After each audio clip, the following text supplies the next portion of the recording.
Hola, esto es La Mágica Historia.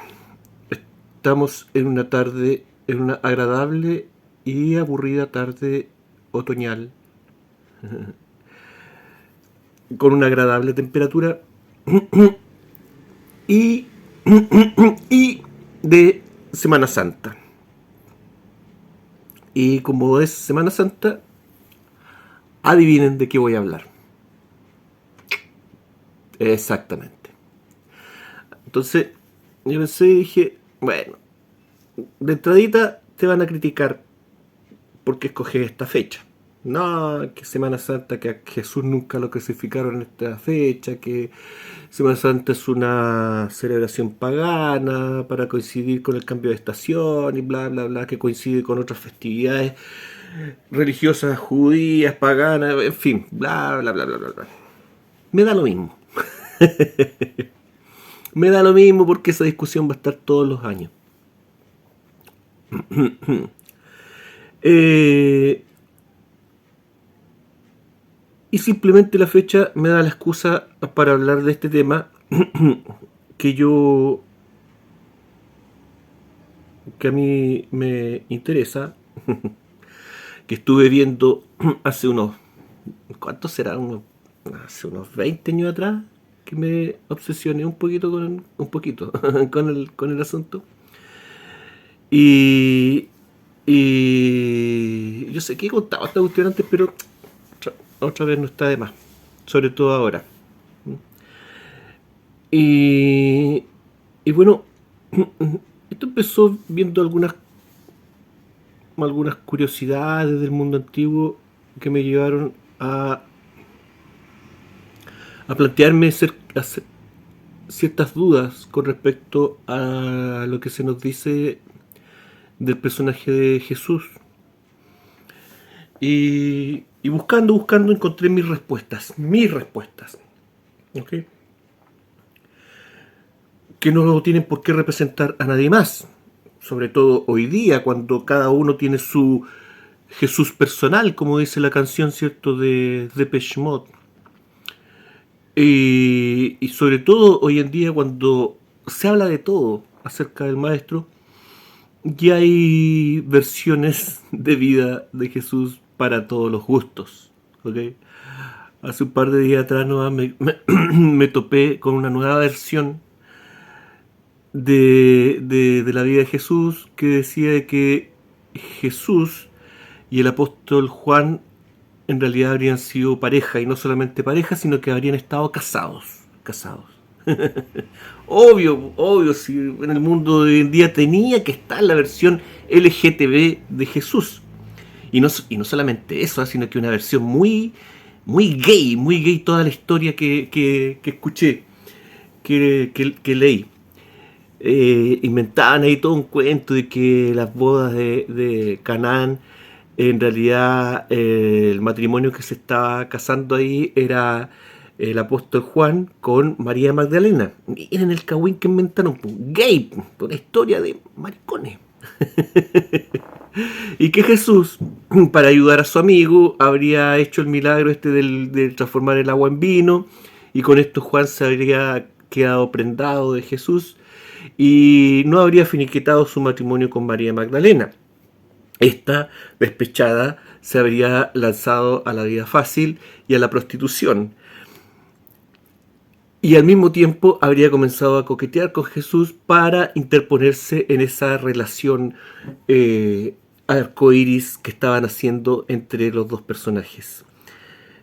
En fin, pero que finalmente nada de la trama de María Magdalena, de su ardid, habría funcionado, y el amor entre Juan, el apóstol Juan, y Jesús se habría consumado en un matrimonio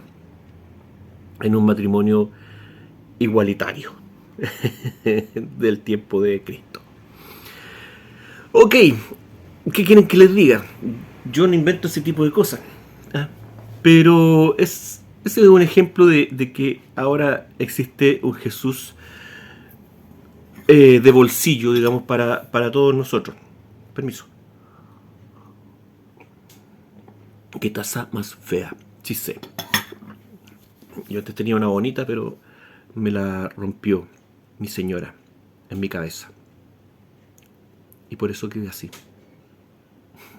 No, mentira. Pero sí tenía una taza bonita y sí me la rompió mi señora, pero fue por accidente, en mi cabeza. Ya, dale. El tema es que... ¿Cuál era el tema? Ah, Jesús, el buen Jesús. Sí. Ya. El tema es que cuando yo reuní todo este material como interés, para satisfacer un interés propio, a todo esto sí sé, más de alguno, porque ustedes sí que son criticones, más de alguno se va a recordar que yo dije hace un par de años atrás, hace como 3 años atrás, que no iba a volver a hacer un video acerca de Jesús, ¿ok? Y en parte pienso cumplir eso, porque no voy a hablar de Jesús espiritual, de su... Ay, una palabra, de su ministerio, me acordé, esa era la palabra, de su ministerio, de su enseñanza, en fin, filosofía, como quiere decir usted. No me voy a meter con ese aspecto. Y voy a hacer este video y en realidad un ciclo de videos. No sé si voy a alcanzar a terminar de hacerlos todos durante Semana Santa, pero es un detalle que da absolutamente lo mismo. Sería bonito de aquí al domingo poder terminar de subir todos estos videos. No sé cómo voy a andar de tiempo. Pero en cierto sentido voy a cumplir con esa promesa de no hacer un nuevo video de Jesús. ¿Por qué? Porque el material que les voy a compartir ahora era el material que yo tenía destinado para escribir un libro. La primera vez que se me ocurrió escribir un libro. Qué tonta y estúpida idea. Sí, porque para una persona común y corriente como yo, con una educación común y corriente como yo, es una locura escribir un libro de largo alcance. Un proyecto tan grande como este. No les digo el quebradero de cabeza que significa para una persona que a duras penas sabe hablar bien, menos todavía sé escribir bien. Así que ni les comento todo por lo que pasé. Sí, una muy mala idea. Pero yo quería compartir ese material que yo había descubierto, porque siempre uno quiere, cuando descubre cosas nuevas, quiere contárselo a alguien. Y eso fue lo que a mí se me ocurrió, hacer un libro. Y yo sé que lo he comentado otras veces, y que el libro se llamaba Proyecto Jesús. Y bueno, después me di cuenta de que, porque era un libro en estilo investigativo, ¿me entienden? Yo quería presentar algo serio, ¿no?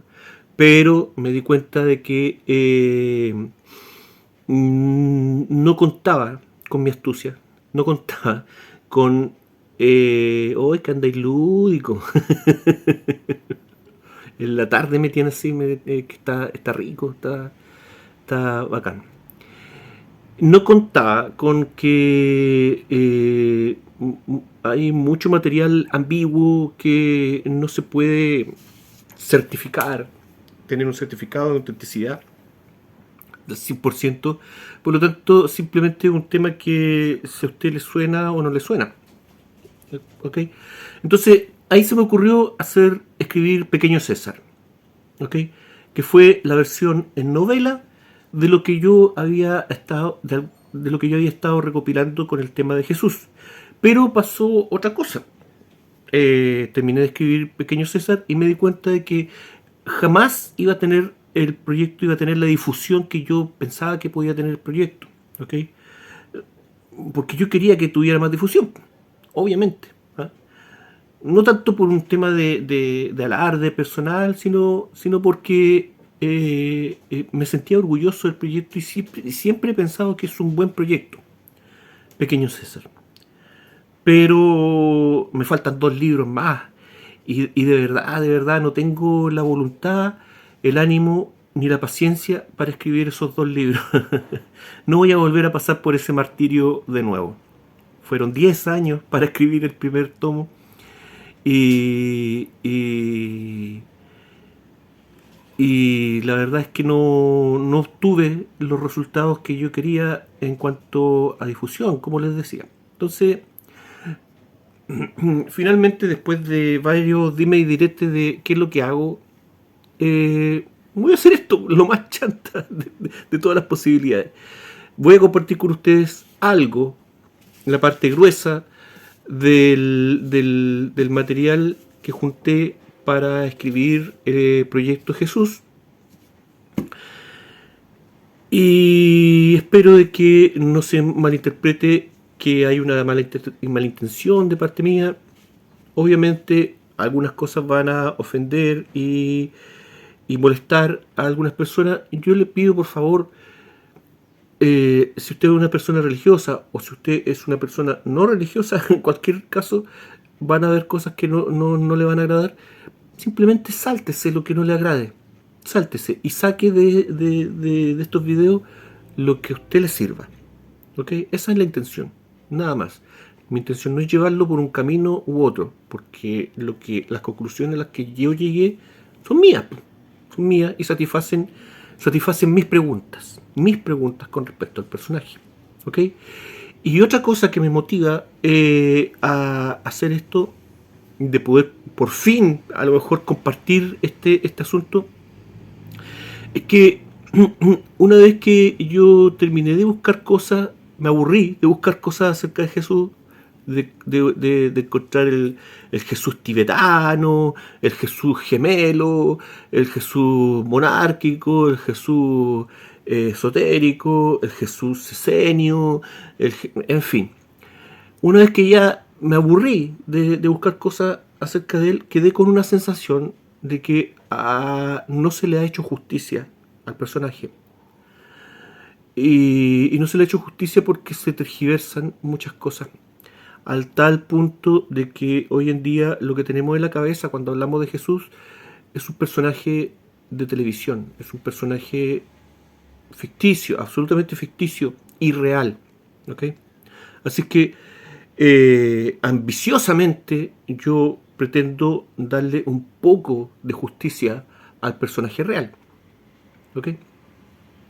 Insisto, esto no lo hago para ofender a nadie, no lo hago con una mala intención, simplemente es mi afán de compartir esta visión a la cual finalmente llegué con respecto al tema de Jesús y que finalmente fue también algo que marcó mi forma de pensar tanto en política como en la religión.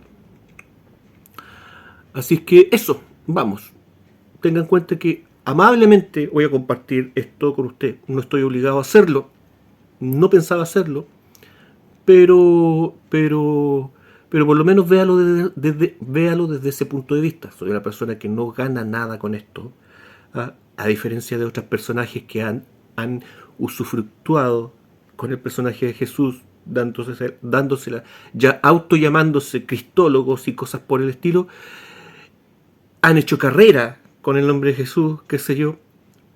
No, esto no es eso. Esto es simplemente, como les digo, compartir algo y también hacer, como les digo, en mi mente, hacer un poco de justicia con el personaje, en mi mente, porque obviamente eso no es posible. Ok, vamos con las primeras ideas. No tengo idea cómo hacer este asunto, porque es complicado, porque tiene varias ramas, puedo empezar de distintas formas. Esto es absolutamente improvisado, así es que un poquito de paciencia. Ustedes saben cómo soy yo, que a veces me pierdo, a veces, y creo que en este momento, creo que con estos videos voy a ser más disperso todavía. Tampoco voy a colocar imágenes, podría hacerlo mucho más bonito este asunto, más interesante, colocar imágenes, colocar videos, qué sé yo.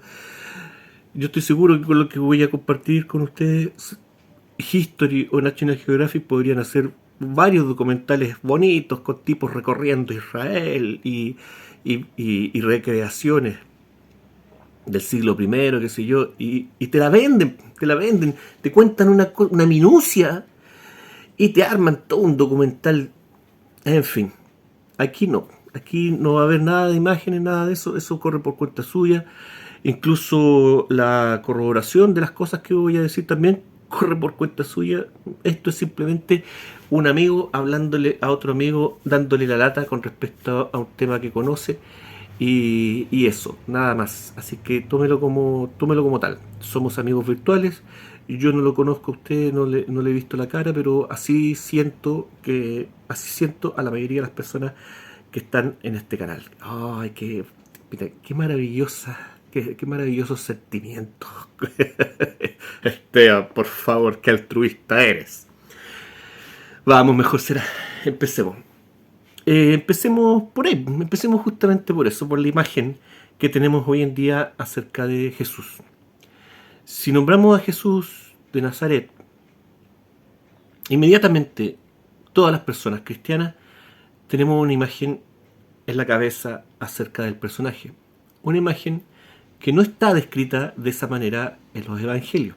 De hecho, no está descrita su imagen. Ni su entorno familiar, no hay detalles con respecto a esa cuestión, pero sí se pueden sacar algunas conclusiones y no tienen nada que ver con lo que se nos ha metido en la cabeza. ¿Y quién nos ha metido esta imagen en la cabeza? ¿Quién? ¿Ah? El cine, Hollywood. La imagen que tenemos de Jesús en la cabeza es una imagen hollywoodense. Porque, por ejemplo, comparemos la imagen de Jesús con la iconografía que existía de él en la época medieval. No cuadra con lo que tenemos hoy en día en la cabeza. Las pinturas de Jesús, las pinturas medievales de Jesús nos presentan un Jesús empoderado, un Jesús con autoridad, un Jesús rey, ¿ok? Un Jesús rey. Ya, pues Esteban, pero un Jesús rey de los cielos. Bueno, como sea, yo estoy hablando de cómo se ve. ¿Ah? Y lo muestran como un rey, como se ve, con linda ropa roja, blanca y azul. Y con su aureola solar, junto con los apóstoles también. Y los apóstoles también dibujados, pintados también como patricios romanos, ¿ok? Todo muy alto nivel. Es tan así el asunto de que, por ejemplo, las imágenes que hay de Jesús de la época medieval o de principio del Renacimiento, de Jesús niño, lo dibujan muy feo. E incluso hay memes acerca de ese asunto. Hay unos cuadros realmente horribles de Jesús como guaguita bebé, para que entiendan los que no son de Chile. Pero eso ¿por qué? Porque justamente en esta época se quería dar a entender que Jesús desde la primera infancia era un personaje de autoridad, era un rey. Por lo tanto se dibujaba, ¿cierto?, un bebé con rostro de un hombre maduro y quedaba una cuestión horrible. Y claro, hoy en día se presta a bromas diciendo que los pintores eran malos pintores, pero no, la idea era esa. La idea era mostrar un Jesús de poder desde su primera infancia. Bueno, ¿cuándo empezó a cambiar esto? Obviamente en el Renacimiento. El Renacimiento del ritualismo antiguo, el Renacimiento de los magos, ¿cierto? El Renacimiento de la cultura clásica, oficialmente hablando, si es que usted va a Wikipedia o algo así. Pero sabemos que no es eso. Entonces, obviamente el Renacimiento tenía que comenzar a torcer esta imagen de Jesús, esta imagen monárquica de Jesús. ¿Por qué? Porque es un tema, el origen monárquico de Jesús es un tema absolutamente peliagudo para el poder. ¿Ok? Y así llegamos a principios del siglo XX, ya con las películas mudas en blanco y negro, donde las primeras películas que se hacían eran películas de carácter religioso, de carácter bíblico, y obviamente no faltaba la película acerca de la pasión de Cristo. ¿Okay? Hay algunas películas muy antiguas con respecto a la temática. Y si bien en esas primeras películas los actores estaban muy bien maquillados y su pelo muy peinadito, qué sé yo, pero aún así se nos mostraba un Jesús pobre, un pobre pelagato. ¿Okay?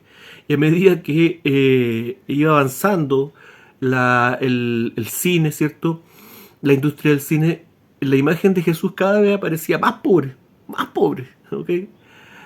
Claro, al principio no aparecía con grandes trajes, pero con ropa limpia. Después ya Jesús incluso ya era sucio, desaliñado, piojento, a patapelá, ¿me entiendes? El último de la fila, hediondo. ¿Sí o no? ¿Sí o no? No me digan que no le causa esa impresión cuando ve al Jesús cinéfilo.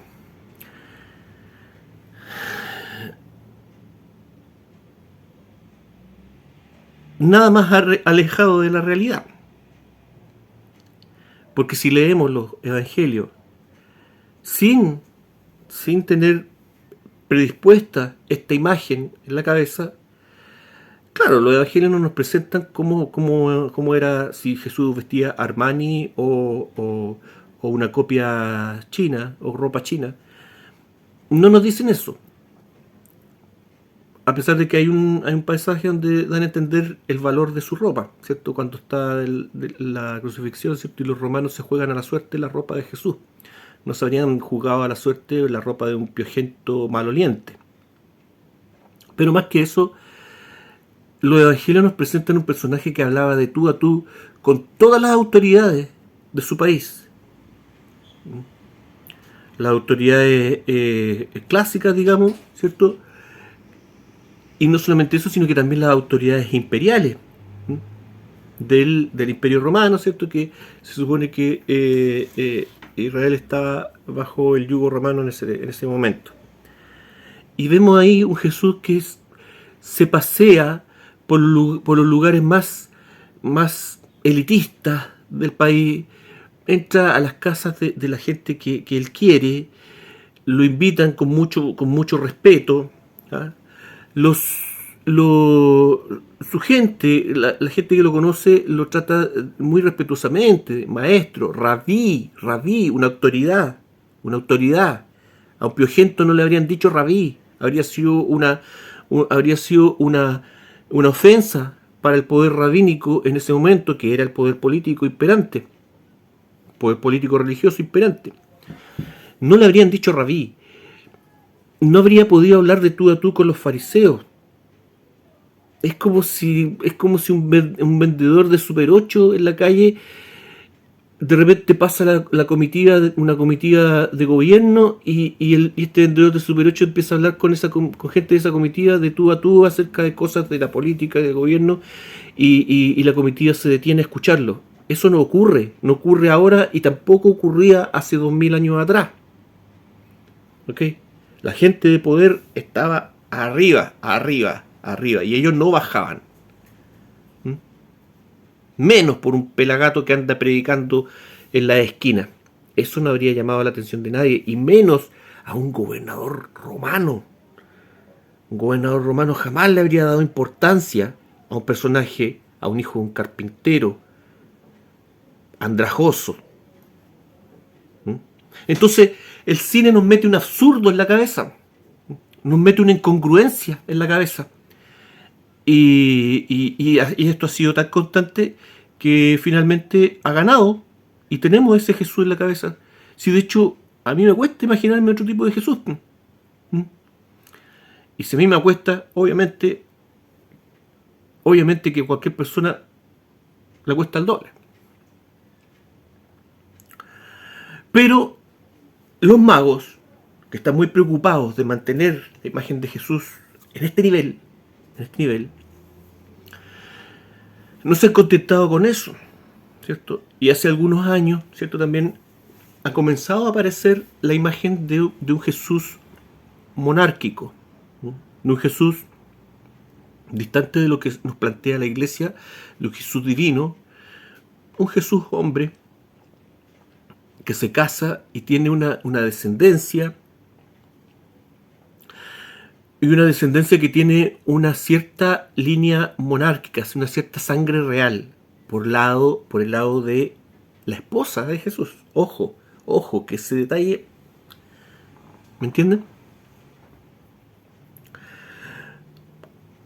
Cuando se nos presenta esta idea, primeramente, eh, hace algunos años cuando aparece esta película La Última Tentación de Cristo, por lo menos en forma masiva, fue la primera vez que se insinuó algo por el estilo. Un Jesús eh, bajándose de la cruz, y no solamente eso, sino que casándose con María Magdalena y teniendo hijos, ¿ah? Siendo un padre y no un Dios, un Jesucristo, un Hijo de Dios. En su momento, la película, esto simplemente la película se planteaba como un bahío de Jesús, como una alucinación producto de su hipoxia durante la crucifixión. Pero aún así, quedó la escoba. La gente no aceptó la película. E incluso la gente se manifestó con violencia en algunas partes. Permiso, voy a mostrar la taza aberrante otra vez.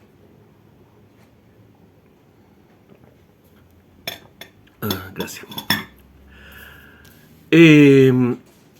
Entonces, claro, estos magos van tanteando terreno a ver cómo está el termómetro social. Y se dieron cuenta que no era aún el momento para hablar de ciertas cosas. O que tenían que plantearlo de otra manera. Al parecer habían sido demasiado crudos, demasiado específicos en las imágenes de la película. Y le dieron una vuelta de tuerca al asunto, pero insistieron en la idea de este Jesús casándose con María Magdalena y teniendo una descendencia. Y aparece, ¿qué es lo que aparece? El Código da Vinci, ¿cierto? Esta novela, ¿cierto? De este mago, de este escritor mago, ¿cierto? Que aparece de la nada, típico, ¿cierto? Un tipo que aparece de la nada. Y que hace esta novela basado en otro libro, el Enigma Sagrado, ¿cierto? Un libro que se había publicado ya hace bastante tiempo, pero que nadie le había prestado mucha atención. ¿Okay? Y una vez que se publica el Código da Vinci, todos empezamos a buscar el Enigma Sagrado para saber la verdad de la milanesa, ¿cierto? Bueno, ¿qué se nos presenta en el Código da Vinci? Todos sabemos lo que se nos presenta. La historia, ¿cierto? De Jesús, que, bueno, de los caballeros templarios, ¿cierto? En la primera cruzada, que la primera, segunda cruzada, depende de cómo se vea. Bueno, los caballeros templarios llegando, estos cruzados llegando a Jerusalén, excavando ciertos dateados debajo de lo que habría sido el templo de Jerusalén y encontrando algunos posibles artículos que comprometerían mucho al poder de la iglesia. Es que con esto habrían chantajeado a la iglesia por algunos cientos de años hasta que los persiguieron, los mataron y qué sé yo.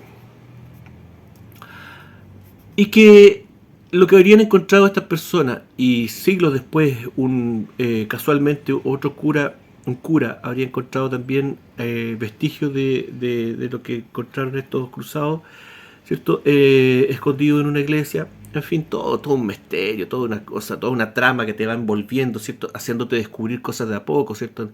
Involucrándote en el asunto, haciéndote parte, ya muy distinto a como nos habían planteado el asunto, así de buena a primera, mostrando a Jesús copulando con María Magdalena en La Última Tentación de Cristo. No, pues ahora lo hicieron mucho más refinado, con clase, ¿me entienden? ¿Ah? Y sobre todo con esta técnica, ¿cierto? De irte poniendo miga en el camino, involucrándote en el laberinto para hacerlo entretenido y para hacerte a ti partícipe de esta investigación. ¿Ok? Todos nos sentimos investigadores históricos con respecto a este tema de Jesús. Bueno, ¿qué otra cosa se nos plantea en el Código da Vinci? El priorato de Sion, ¿cierto?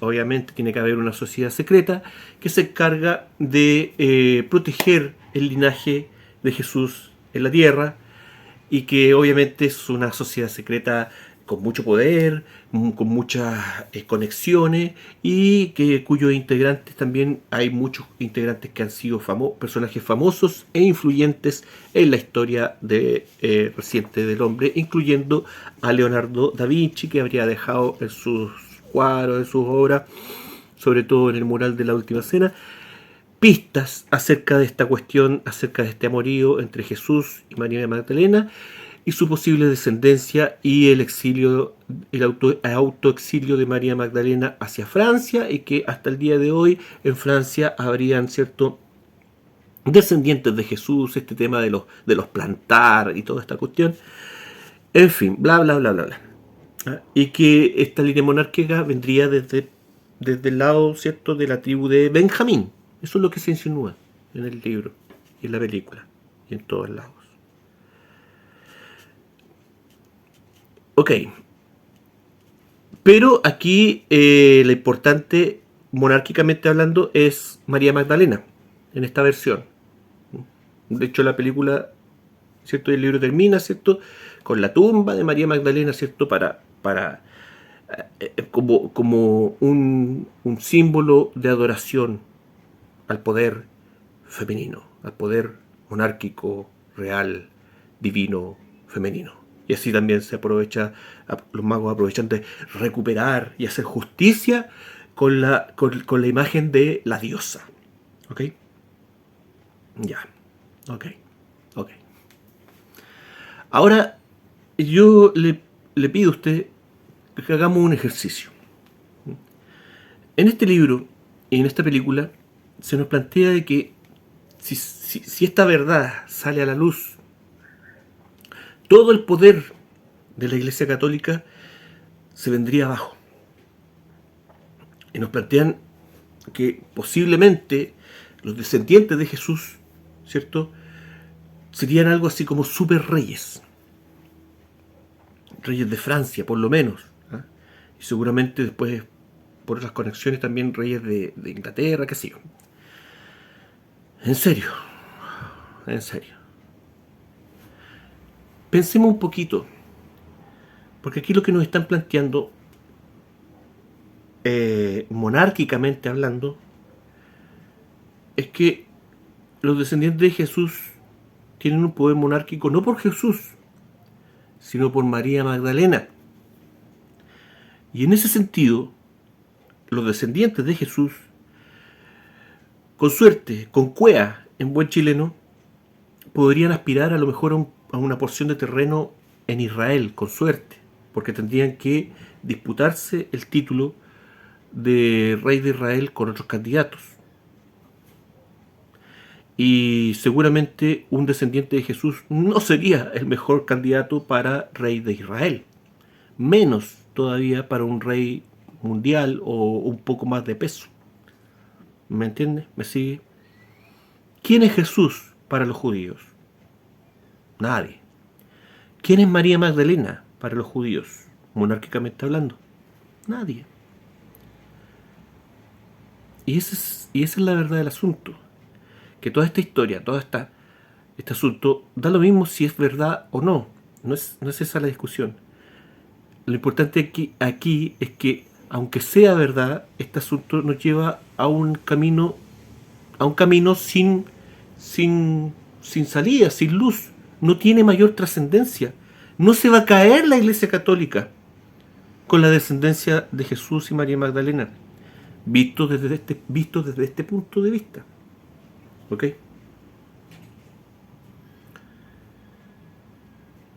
Prestidigitación nuevamente, prestidigitación histórica. Nos muestran una marioneta, ¿cierto?, adornada con colores. ¡Ey! Fíjate aquí. Aquí está la historia de Jesús con María Magdalena. Mientras tanto, con la otra mano hunden en el barro la historia real. Y la que sí tiene consecuencias políticas y sobre todo del poder actual. Jesús es un personaje que podría afectar mucho la política de hoy en día. Y eso los poderosos lo tienen absolutamente claro. Y por eso es que se toman la imagen de Jesús, el moldeo de la imagen de Jesús, con pinzas, porque le temen, le tienen miedo. Es por eso que, por ejemplo, los magos, ¿cierto?, han erradicado de la televisión la imagen de Jesús asociada a la Navidad. Yo sé que lo vimos en otro video, pero es así. Hace décadas que Hollywood no nos presenta una imagen de Jesús asociado a la Navidad. E insistentemente se nos habla de el viejito Pascuero, Santa Claus, Papá Noel, el espíritu de la Navidad, lo que sea, pero no Jesús. Es decir, estos magos le arrebatan el cumpleaños al cumpleañero. Eso solo un mago lo puede hacer. Y lo consiguieron después de décadas de estar mostrando material a los niños generación tras generación. Hemos llegado a olvidar de que la Navidad se trata de eso, del nacimiento de un rey. ¿Y qué rey? Obviamente usted me va a decir el rey de los cielos, y eso yo no se lo discuto. Como les digo, yo no me voy a meter en eso. Yo no me voy a meter en el Jesús personal. Yo no me voy a meter en el Jesús espiritual, que obviamente yo también lo tengo. Pero aquí yo quiero transparentar de alguna manera otras cosas. Ay, muy bien. ¿Por dónde empezar? Porque ni siquiera he empezado. No, estoy calentando nomás.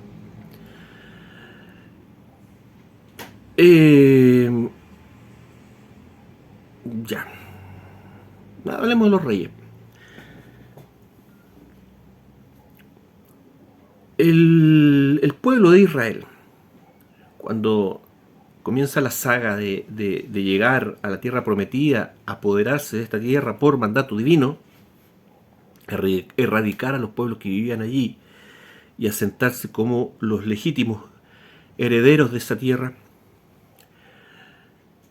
luego de años y años de sangrientas guerras y de poder asentarse por fin en parte de lo que se supone era la tierra prometida, el pueblo comienza a pedir una cosa: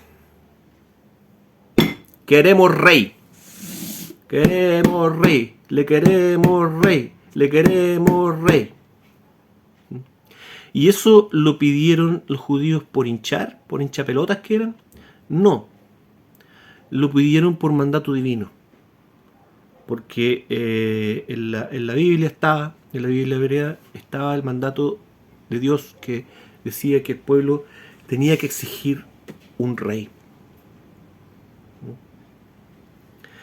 Ahora bien, hay un detalle que no se comenta, pero es un detalle que no se comenta porque se entiende que era así y que no podía ser de otra manera. Y es que obviamente el rey del que estamos hablando tenía que ser un rey sagrado. Hoy en día que existen estas monarquías made in China o monarquías constituyentes, como quiera, ¿cierto? Monarquías plásticas.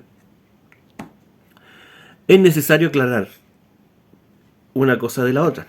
Pero en ese tiempo no, porque en ese tiempo todas las monarquías eran sagradas.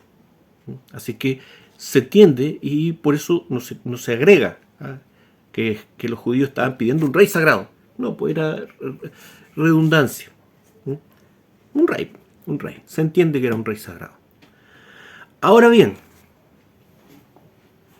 según la tradición judía, Dios no ve con tantos buenos ojos este asunto, pero acepta la situación porque en parte porque no se puede contradecir, porque antes lo había pedido, y en parte porque el rey cumple con el pueblo un par de funciones importantes, 2 funciones para ser preciso,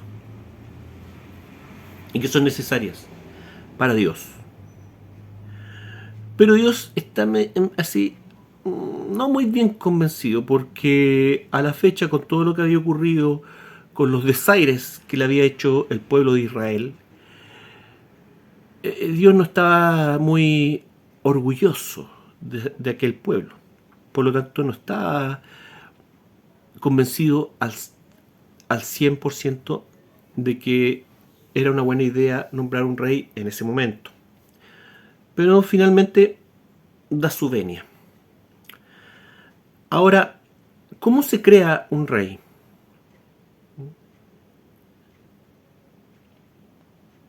Un rey sagrado. Un rey sagrado hay de dos tipos. Están los que son hijos de Dios. Y eso es absolutamente indiscutible. ¿Okay? Y hay todo un ritualismo para... Perdón, ahora sí, no, espérense, ahí sí. Para certificar, ahí tiene su certificado, que este personaje es un legítimo hijo de Dios. ¿Ok?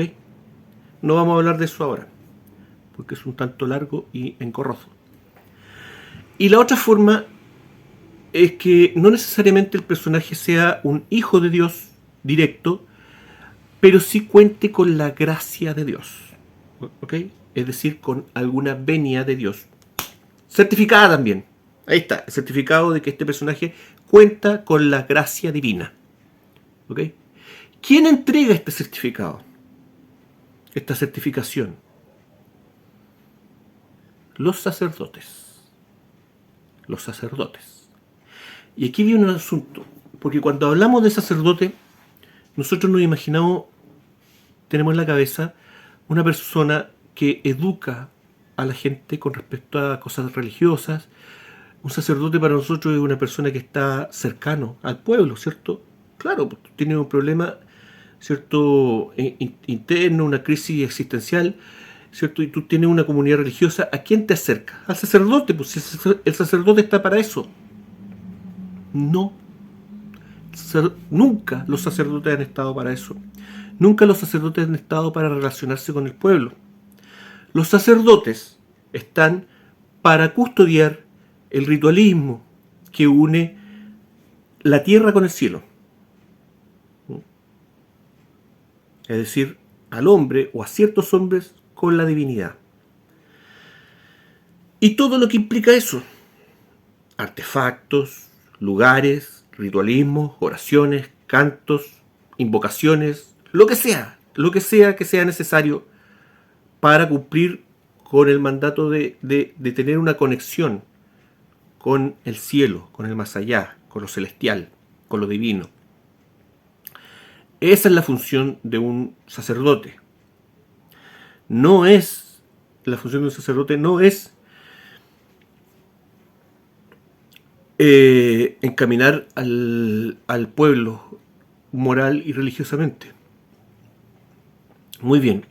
Esto es importante porque hay que tener en cuenta este concepto para lo que vamos a hablar después, porque en el mundo judío obviamente hay una diferencia entre lo que son los sacerdotes, que es algo sagrado, apartado para Dios. Los sacerdotes son algo sagrado, ¿cierto? A diferencia de los líderes religiosos, que sí están en contacto con el pueblo, pero que no son sacerdotes, que no tienen idea, esos líderes religiosos no tienen idea de cómo se hace el ritualismo. Solamente los sacerdotes saben cómo se hace el ritualismo. ¿Ok? Y esa diferencia existe hasta el día de hoy. Tenemos, por ejemplo, en la Iglesia Católica tenemos los sacerdotes, que sí son sacerdotes porque resguardan un ritualismo que tiene que ver con la conexión del cielo con la tierra. Yo le digo, haga un ejercicio, busque en internet la estructura de una misa. Está publicado algunos documentos oficiales de la Iglesia Católica que describen minuciosamente la estructura de una misa. Obviamente hay que tener buena comprensión de lectura y hay que saber leer entre líneas lo que dice allí. ¿Okay? Pero yo le digo, haga el ejercicio y va a ver de qué se trata una misa dominical y que está muy lejos de ser una reunión para agradar a los feligreses o para darle bienestar espiritual a los feligreses. No. La misa tiene una misión, tiene un objetivo ritual. Y en este organigrama, en esta estructura de la misa, está absolutamente detallado paso por paso los coros, los cánticos, las oraciones, los pasos que son de índole ritual de los que no. ¿Cómo se debe dirigir el presidente de la misa, hablan del presidente, a los feligreses, a los asistentes? En forma clara, precisa, pero que no importa que las personas entiendan o no el mensaje. Lo importante es que esté la energía. ¿Para qué? Para crear el misterio. Se lo digo, ¿no? No, búsquelo usted. Búsquelo usted. Bueno, ellos son sacerdotes, ¿no? En cambio los pastores son pastores.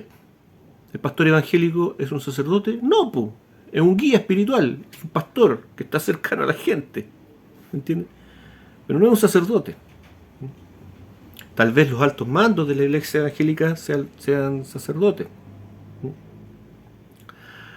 Pero en fin, no lo son, porque si no, la iglesia católica habría aceptado a la iglesia evangélica como una nueva denominación de la iglesia católica. De esa manera, la iglesia católica acepta una nueva denominación. Cuando llega alguien con un ritual nuevo para conectarse con lo divino. Y ellos tienen su manera de verificar que ese ritual realmente es válido o no. Y si es válido, bueno, lo he dicho otras veces, la iglesia entrega su venia y nace una nueva denominación de la iglesia católica. Pero en este caso la iglesia evangélica no tuvo ese respaldo. ¿Por qué? Porque no cumplió con esta normativa. Hay una diferencia, ¿ok? Eso es lo que quería plantear. Hay distintos objetivos, distintos trabajos que son específicos. Y dentro de esos trabajos está obviamente el investir reyes sagrados. Son los sacerdotes los que pueden hacer ese trabajo. Son los sacerdotes los que pueden certificar que una persona, un ser humano, es un hijo de Dios o una persona que tiene, ¿cierto? Como les dije, gracia divina. ¿Ok? Y por lo tanto puede ser un rey sagrado. Ya. En los primeros años de Israel, ¿cierto? Vemos estas dos modalidades, ¿cierto? Vemos a Saúl, ¿cierto? Nombrado como un rey sagrado por un tema por un tema sanguíneo. Pero luego vemos una investidura especial, aparte, ¿cierto? Vemos a Samuel. Samuel parece que fue. El caballero que ungió a David, ¿cierto? David no era un hijo de Dios, pero en ese momento tuvo gracia divina. Y este profeta vio en David a un personaje que tenía gracia divina. ¿Ok? Él tenía la autoridad para ver ese tipo de cosas y para certificar de que David era un rey sagrado. Aunque no fuera reconocido políticamente, él lo era y punto. Punto. Ese prestigio no se lo podía quitar nadie, ningún mortal en la tierra. ¿Okay? Y lo ungió ahí con su aceitito especial. Obviamente no era un aceite del supermercado. A pesar de que hoy en día con el valor que están teniendo los aceites, chuta, yo vi el otro día una botella de aceite en el super, con lo que cuesta, yo ya estaba que abría la botella, me la echaba encima así para sentirme un rey, ¿entiendes? Por lo caro que está el aceite. Pero bueno, ese es otro tema. Obviamente, no es un aceite de comer, es un aceite especial. Ya hablamos de ese tema también en alguna ocasión. Bueno, como sea. El tema es que luego, ¿cierto? Vemos toda una descendencia, toda una línea monárquica que va en decadencia. Vea los libros de reyes y vea todas las atrocidades que cometían los reyes de Israel. Seguían siendo reyes sagrados, sí, pero corruptos. Se habían corrompido. Y producto de esta corrupción, ¿cierto? El pueblo de Israel cae en desgracia y es invadido por los babilónicos, por el imperio babilónico, que se lleva al pueblo de Israel cautivo hasta Babilonia. Y no solamente eso, sino que además destruyen el templo de Salomón. Muy bien, luego hay un retorno, y un retorno que no está exento de discusiones. Vuelven, consiguen los judíos liberarse de Babilonia, ¿cierto? Babilonia cambia de emperador, pasa a dominio persa. Ciro el Grande decide darle la libertad a los judíos, y los judíos llegan nuevamente a la tierra prometida, pero se encuentran que está habitada por distintos pueblos, entre ellos los samaritanos, que dicen: hey, ¿quiénes son estos impostores que están llegando acá? Nosotros siempre hemos vivido acá, y ahora viene esta gente a corretearnos y a decirnos de que no tenemos derecho a vivir en nuestra propia tierra.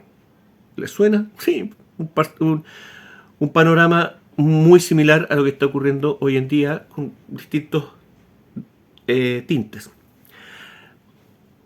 Y bueno, los judíos por otro lado dicen que los samaritanos son los impostores y que a ellos los trajeron otros pueblos extranjeros para justamente que habitaran esa zona que había quedado despoblada después de la invasión babilónica. ¿Ok? En fin, la discusión persiste hasta el día de hoy. Hay ¿cuánto se llama? Estudios genéticos que no han llegado a nada, cosa que no me sorprende, porque siempre cuando hay un estudio genético que se trata de algún tema peliagudo, es muy difícil que ese estudio se haya realizado de buena manera, ¿cierto? Siempre detrás hay alguna presión o alguna coima que se puede llevar a efecto, y tenemos todo el derecho de dudar de estos estudios genéticos, ¿ok? Pero da lo mismo porque no han llegado a nada concluyente. Y en realidad esta discusión, por lo menos para mí, a mí me da lo mismo. Me da lo mismo. Pero plantea una cosa, este asunto. Está la duda está. Entonces, al igual que hoy en día, los judíos de ese tiempo se vieron en la necesidad de justificar culturalmente, religiosamente, folclóricamente, o como quiera usted llamarlo, su nación, la nación de Israel. ¿Mm? La nación judía. ¿Ok? Y para eso tenían que armar todo un cuento uniendo, ¿cierto?, a esta población, a esta nueva población, con un pasado en común, ¿ok? Con todo un pasado y una tradición en común, ¿ok? Surge el Talmud babilónico, ¿cierto?, para crear toda esta tradición, pero ya lo hemos visto. Hay algunas cosas que no hemos visto todavía, que las podemos comentar más adelante, de cómo estos pasajes bíblicos se mezclan, se camuflan con historias que ya existían en Babilonia, incluyendo algunos personajes bíblicos, de los cuales hasta el día de hoy no hay suficiente peso arqueológico para poder decir que realmente existieron, como el rey David, como el rey Salomón. Yo sé que es discutible porque han aparecido algunas cosas, pero que aparezca el nombre en una piedra para mí no es un argumento definitivo. Jesús tiene muchas más pruebas arqueológicas de su existencia, y hasta el día de hoy jamás le van a admitir 100% la existencia de Jesús. ¿Ok? En fin, discusiones más, discusiones menos, el asunto está ahí. Ellos tenían la necesidad imperiosa de justificar su ascendencia hebrea. Ok. Y un detalle importante en este asunto era la necesidad de tener un rey para poder justificar la nación sagrada.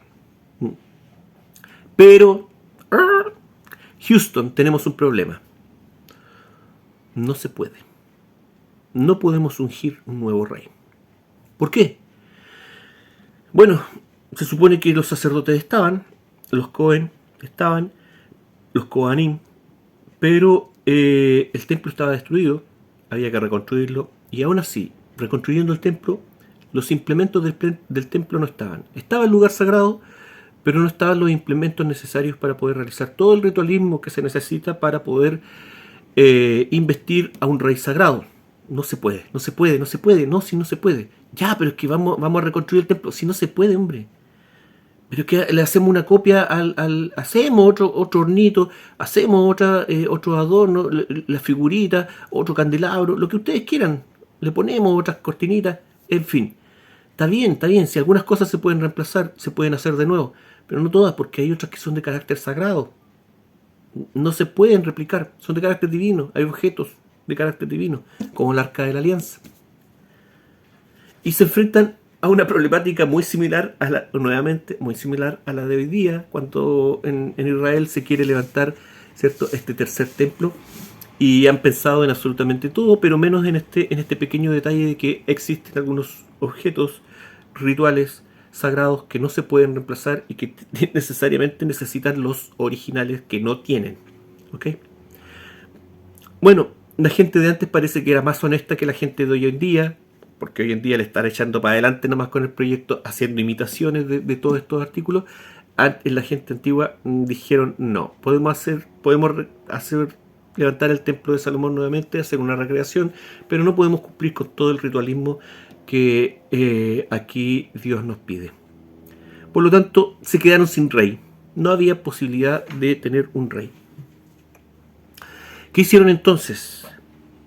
Se necesitaba un líder que cuajara culturalmente al pueblo de Israel. La solución fue encontrar personajes de una moralidad elevada, qué sé yo, de una cierta alcurnia y prestigio dentro de su sociedad, ¿cierto? Aquí es donde aparece el tema de los libros de jueces, qué sé yo. Y poco a poco se va gestando un personaje que pasa a ser como un pequeño rey en una cierta área geográfica, ¿ok? Un líder, ¿ah? un líder espiritual, una guía, qué sé yo, un pequeño rey, un rabí, un rabino. Surgen los rabinos, pero que son guías espirituales, políticos, administrativos, pero no son sacerdotes. El sacerdote sigue siendo aislado, está aislado. Tú, para lo que te pusimos, para ser sacerdote, ¿ok? Y para que cumplas tu rol y tu trabajo de sacerdote. El rabino no es un sacerdote, es un guía espiritual, ¿eh? Algo así como un pastor. Y tiene cierto poder y prestigio en su área geográfica. Pero se me está olvidando una cosa que yo creo que es importante en este asunto. Y yo les dije que el rey sagrado en Israel frente al pueblo, cumplía 2 misiones específicas. Y estas misiones tienen que ver con el pueblo. Es decir, me explico. Depende de la actitud y el comportamiento del pueblo, va a ser la tarea que va a desempeñar el rey sagrado con este. Me explico nuevamente. Antes, cuando yo estaba trabajando en ornato, otra vez, sí, pues me gusta acordarme de ese tiempo. A veces, por ejemplo, me cambiaban de sector, me cambiaban de cuadrilla, y yo llegaba a trabajar con viejitos nuevos que no conocía, y yo les decía, para presentarme, yo les decía, miren, caballeros, ustedes no me conocen a mí, no saco nada con decirles yo soy aquí, yo soy allá, ya nos vamos a ir conociendo. Pero yo les digo una cosa, ustedes van a elegir el jefe que quieren. Si quieren tener un jefe buena onda, lo van a tener. Si escogen tener un jefe, en buen chileno, ¿cierto?, como la juega, también lo van a tener. Depende de ustedes. El trabajador hace al jefe. Y obviamente yo siempre terminaba teniendo buena relación con mis viejos, sí. Sí, eso era para rayarle un poco la cancha nomás, pues, porque los viejos son pasados para la punta. Pero sí, siempre terminaba yo queriendo a todos los viejos. Pero sí les decía al principio. Y esta era la idea del rey sagrado con respecto al pueblo de Israel. Y no solamente a los judíos, sino que era una idea transversal en las culturas, una idea básica acerca de la funcionalidad del rey sagrado. Es decir, dependiendo de la moralidad del pueblo, si el pueblo era un pueblo con una moralidad baja, ¿cierto?, desordenado, inmoral, pecador, corrupto, el rey sagrado cumple la función de corrector, de corregir al pueblo, cumple la función de juez y de mano dura. para corregir al pueblo y encaminarlo hacia un camino correcto. Por el contrario, si el pueblo, estamos hablando de un pueblo correcto, moralmente altruista, un pueblo ordenado, ¿ok? Entonces el rey, la misión del rey es llevar a este pueblo hacia un camino aún más elevado, hacia un camino de superioridad espiritual. La misión del rey en este caso es mostrarle a este pueblo el reino de los cielos. Esa es la frase.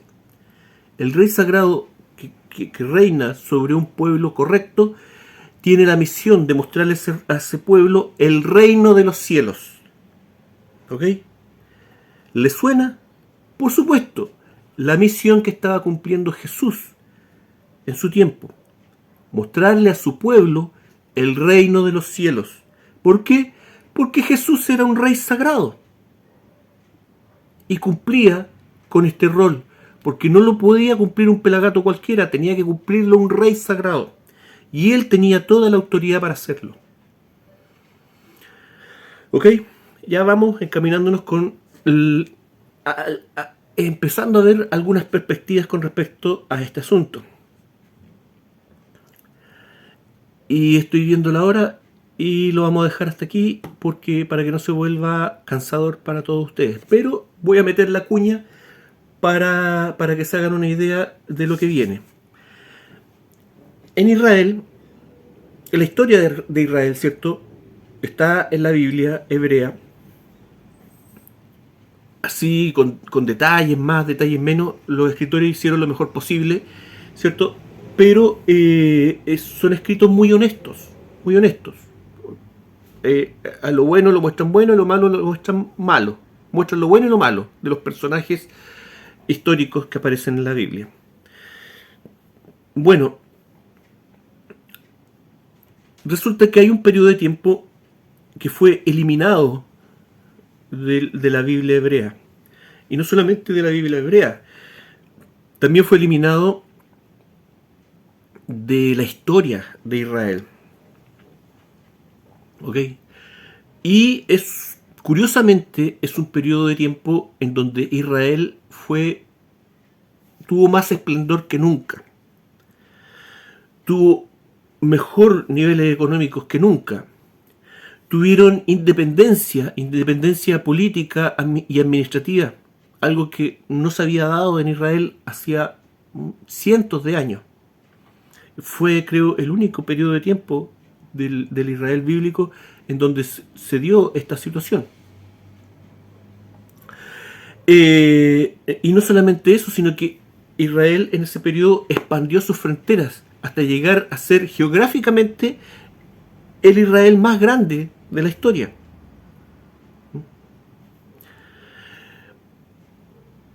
La gente, la población de Israel se comportó de mejor manera, tuvo el comportamiento más correcto de toda la historia de Israel, en donde siempre los judíos habían tenido, ¿cierto?, una suerte de pololeo también con otras religiones paganas, ¿cierto?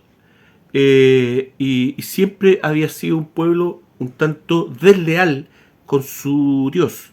En este periodo de tiempo los judíos fueron muy religiosos, muy píos, por decirlo de alguna manera. Y sus líderes no fueron la excepción. En este periodo de tiempo, Israel volvió a tener reyes. Y estos reyes sagrados, a diferencia de los reyes sagrados de antes, no fueron corruptos.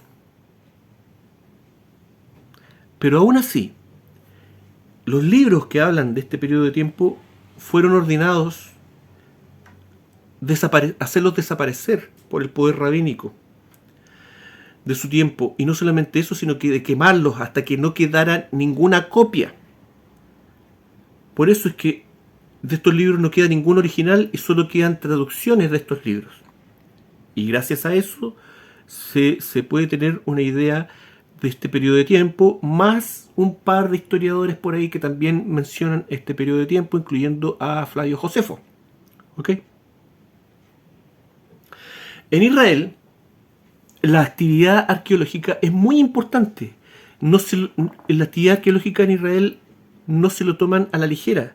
Cada vez que aparece un asentamiento nuevo, una cosita por mínima que sea, ¡pum! 20 arqueólogos al tiro. Y no solamente eso, sino que piden ayuda internacional, van adiestrando nuevos arqueólogos constantemente. Hay muchas instituciones que se encargan de eso, hay muchas universidades que se encargan de ese trabajo. Se gastan muchos recursos humanos y materiales para poder dilucidar arqueológicamente la historia bíblica de Israel in situ. Pero curiosamente, los sitios arqueológicos relacionados con este periodo de tiempo, que paradójicamente son de los sitios mejor conservados de Israel, no los toca nadie. El Estado de Israel no está pero ni ahí con mandar 0 arqueólogos a esos lugares, que al día de hoy están la mayoría en sitios baldíos, propiedad de personajes particulares que no permiten la entrada de personas ajenas y que realmente al judío común y corriente tampoco le interesa ir a ver esos lugares. Paradójicamente, como les digo, con este asunto de que son de los lugares mejores conservados del mundo antiguo judío. ¿Por qué? ¿Por qué pasa esto?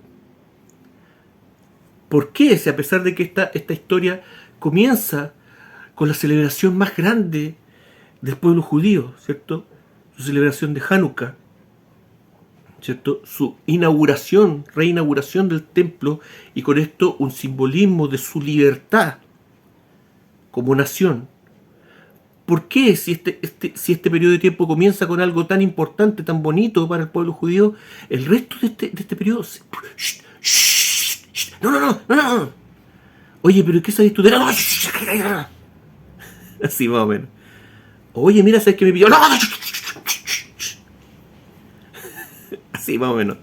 ¿Por qué? ¿Por qué esta actitud? Bueno, porque este periodo de tiempo tiene que ver con Jesús. Corta. Gracias. Esto fue La Mágica Historia. Nos vemos en el próximo capítulo. Chao. Que estén bien. Cuídense mucho.